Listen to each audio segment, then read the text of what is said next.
में जाग रहे थे, भजन कर रहे थे।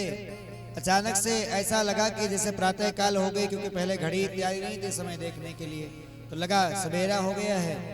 इसलिए उन्होंने अपने उन ग्वाल बालों को बुला करके, अपने सखाओं को, अपने परिकरों को लेकर के यमुना में स्नान करने के लिए गए। तो सबसे पहले जब नंद बाबा स्नान कर लेते थे तभी कोई स्नान करता था।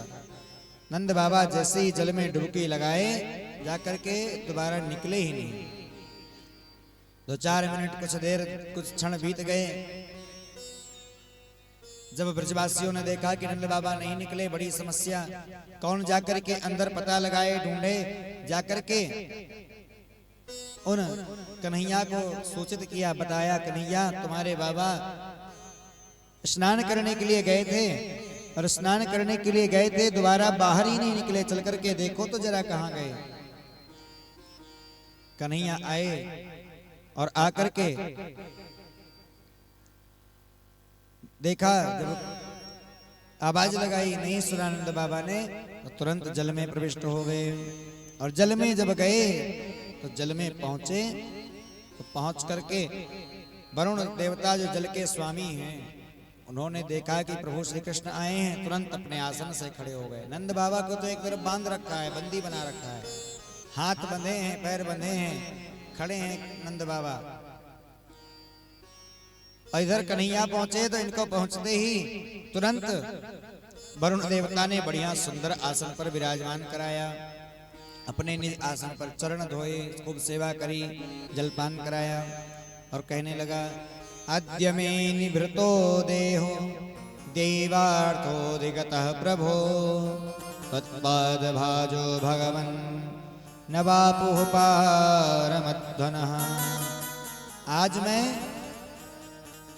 तृप्त हो गया, आज मेरा जीवन धन्य हो गया, सफल हो गया। क्यों? प्रभु आपका दर्शन मिल गया। तत्पाद भाजो भगवन्, मेरा यह वरुण लोक आज धन्य हो गया जो आपने दर्शन दिया।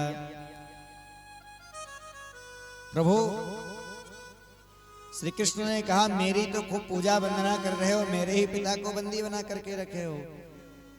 तुरंत जाकर के बंधन से खोला, उन नंद बाबा को बिठाया और कहा कि मैं जानता नहीं था कि आपके पिता हैं। अजानता मामकेन मूढ़े ना कार्य वेदना, मुझे मूर्ख से, अज्ञानी से, अनजाने में ये पाप हो गया कि मैंने अज्ञानवश आपके पिता को पकड़ करके बंदी बना दिया। अच्छा, मैं तो शयन करता हूँ रात्रि में, और रात्रि काल में आपके पिता ने आकर के स्नान किया। मैंने सेवकों को आदेश दे रखा है, जो रात में आए उसे पकड़ करके ले आना। आनी तो यम तव पिता तद भवान क्षन्तुमर्हति। प्रभु, इसलिए अब आपकी इच्छा, अगर आप हो सके तो क्षमा कर दीजिए, और नहीं तो प्रभु हमसे अपराध हुआ, क्षमा कर दीजिए, और नहीं हो सके तो जो चाहें वो दंड दे सकते हैं, हमें सब स्वीकार है, आप जो करना चाहो हमारे साथ। भगवान ने कहा, कोई बात नहीं, तुमने कोई गलत नहीं किया। कोई भी हो, अगर उसको रात्रि काल में सोते समय अगर किसी को जगाओ तो गुस्सा आता है कि नहीं आता? इसलिए मध्य रात्रि में नदियों में स्नान नहीं करना चाहिए, क्योंकि जल के स्वामी वरुण देवता। और एक बात विशेष बताएं, आप लोग कलश रखती हैं ना, तो कलश के ऊपर भी दीपक नहीं जलाना चाहिए।